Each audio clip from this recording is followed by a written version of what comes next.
মধ্যপ্রাচ্যে চলমান যুদ্ধের প্রেক্ষাপটে ইসরায়েল মার্কিন বাহিনীর সম্পর্কে গোয়েন্দা তথ্য দিয়ে ইরানকে কিছুটা সহায়তা করছে রাশিয়ার প্রেসিডেন্ট ভ্লাদিমির পুতিন।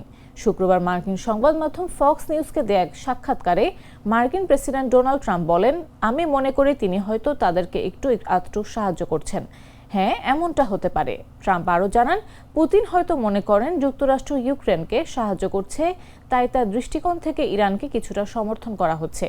একই সঙ্গে তিনি ইঙ্গিত দেন, বৈশ্বিক অন্যান্য শক্তিও এ ধরনের পরিস্থিতি একইভাবে দেখছে। মার্কিন সংবাদ মাধ্যম দ্য ওয়াশিংটন পোস্টে বলা হয়েছে, মস্কো তেহরানকে যুক্তরাষ্ট্রের সামরিক শক্তির অবস্থান সংক্রান্ত তথ্য দিয়েছে। এর মধ্যে রয়েছে মধ্যপ্রাচ্যে মার্কিন যুদ্ধজাহাজ ও সামরিক বিমানের সুনির্দিষ্ট অবস্থান। বিকাশ পেমেন্টে 10,000 টাকার বেশি অফার। শপিং চলছে তো।